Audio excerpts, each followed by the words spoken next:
हजरत आदम को बगैर लिबास के भेजा गया। आदम दुनिया में आए तो जिस्म पे लिबास नहीं था, इसलिए आदम की नस्ल में से जो भी आता है बगैर लिबास के आता है। क्योंकि जब बाप ही बगैर लिबास के आया, फिर औलाद लिबास पहन के कैसे आई? यहां से लेके मेरी आंख की दस्तरस खत्म हो रही है और मेरे शहर के गैर कौन शिया सुनी खड़े हैं, या यहां फैसला करना या फिर मुझे जिंदगी में विफल में डालने देना। इसका मतलब है जो आदम की नस्ल में से होगा वो बगैर लिबास के आएगा। अब अगर कोई कपड़ों समेत आया तो तुझे मानना पड़ेगा ये बादे आदम नहीं है, ये कब्रे आदम है।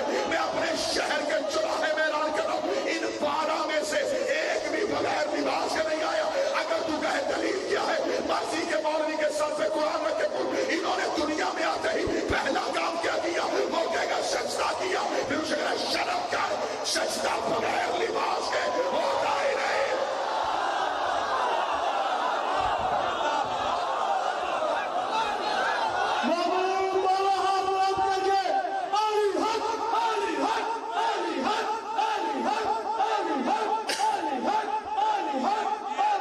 बिस्मिल्लाह।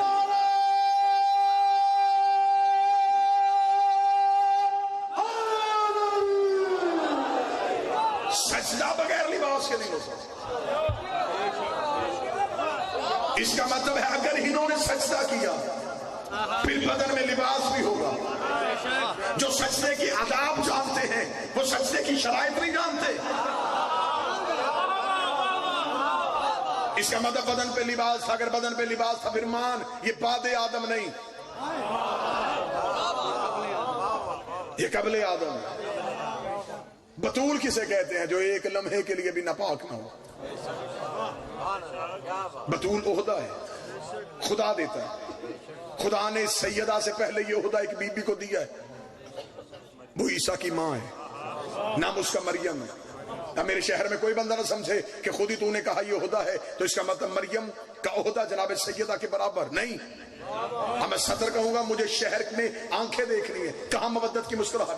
मरियम है बगैर शौहर के बतूल। मुझे वो बंदा चाहिए जो सांस भी ले रहा है। मरियम है बगैर शौहर के बतूल, सैयदा है शौहर के साथ बतूल।